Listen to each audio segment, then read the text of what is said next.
Have you ever wondered why some people never fully recover, no matter how many medicines they take? Why do we sometimes feel more exhausted after a hospital visit than before? Could it be that the true illness doesn't start in the body at all, but deep within the heart? Welcome back, everyone, to the channel that believes healing is more than medicine, and health is more than absence of disease. In today's powerful video, we are peeling back the layers of physical pain to uncover the emotional and spiritual causes beneath. We'll explore why true healing requires a deeper understanding of our emotions, our inner conflicts, and our relationship with the world around us. It may sound surprising, even radical, but ancient wisdom and modern science agree. Many of our most persistent illnesses are not just biological, they are messages. They are warning lights on the dashboard of our soul. And if we only treat the surface symptoms without looking deeper, we miss the point entirely. Let's begin with a common experience: chronic stress. Most people treat it like a lifestyle hazard, something we endure, medicate, or ignore. But stress is often a sign of internal disconnection. Disconnecting from ourselves, from our values, from our suppressed pain. Over time, it eats away at us, manifesting as digestive issues, insomnia, fatigue, or even autoimmune diseases. It's not just the body breaking down, it's the heart crying out. Take the story of a woman named Rachel. She had persistent migraines, despite countless doctor visits and treatments. No medication worked. It wasn't until she began journaling and therapy that she realized the headaches always came after visits with her mother, an emotionally abusive woman who made her feel worthless. The real pain wasn't in her head, it was in her history. When Rachel began setting boundaries and healing her trauma, the migraines reduced dramatically. What changed wasn't just her biology, it was her emotional landscape. Let's go deeper. In Buddhist philosophy, disease begins with the mind. That three poisons, greed, anger, and ignorance, are believed to distort not just judgment but also health. When we harbor resentment, envy, or fear for too long, it pollutes our energy and affects our organs. Anger tightens the liver, grief weakens the lungs, fear destabilizes the kidneys. It's not superstition, it's psychosomatic reality. The body and mind are increaseblessingsandwisdom. In the world of neuroscience, we now know that unprocessed trauma lives in the nervous system. That's why you might feel a racing heart during conflict, or stomach pain before public speaking. The body remembers even when the mind forgets. So how do we begin to heal? Step 1 is awareness. You must begin to observe your emotional habits, not just what you feel, but how you respond. Do you bottle things up? Do you distract yourself with food, work, or screens? Do you snap at others when you're overwhelmed? These are symptoms. The goal is not to shame them, but to trace them back to their source. Step 2 is expression.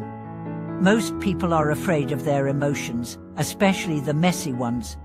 But healing comes not through suppression, but through safe expression.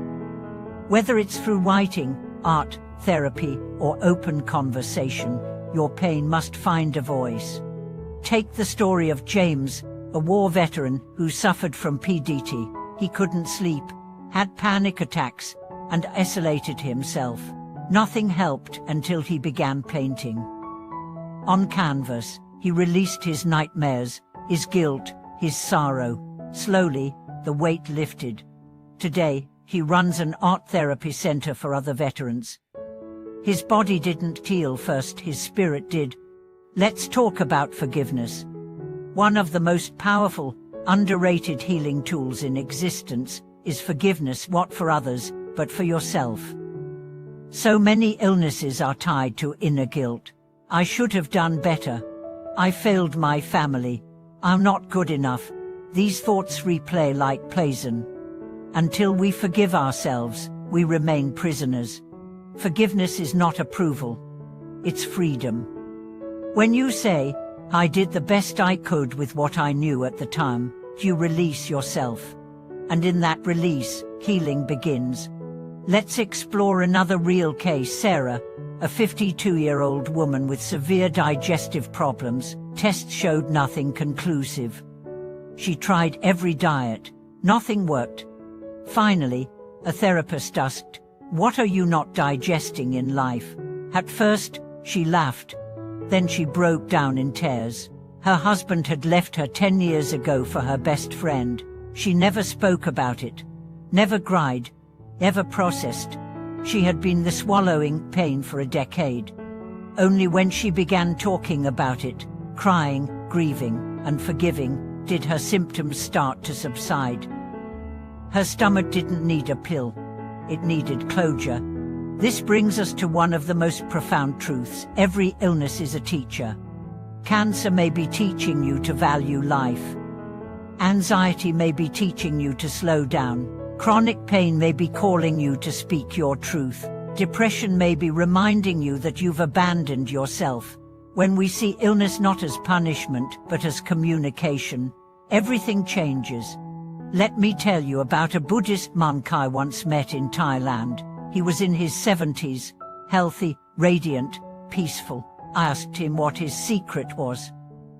He said, "Every morning, I forgive myself. Every night, I thank my body. Eat when I'm hungry, rest when I'm tired, and never say unkind words to myself or others." That's not just a lifestyle. That's medicine. Are you living in alignment? Or are you living in resistance? When we live lives that contradict our truth, staying in jobs we hate, relationships that drain us, or roles that suffocate our identity, we get sick. The body is honest when the mind is not. For now, let's talk about joy. Yes, joy heals. Not the fleeting kind of joy that comes from shopping or social media, but deep, authentic joy that comes from purpose, connection, and gratitude. Laughter strengthens immunity. Gratitude improves heart health. Compassion reduces stress hormones. These are not spiritual platitudes. These are biological facts. So ask yourself today, what gives you real joy? When was the last time you sang out loud, hugged someone you love, or barefoot in the grass, cried because something was just so beautiful? Your healing journey does not begin in a clinic. It begins in a moment of truth.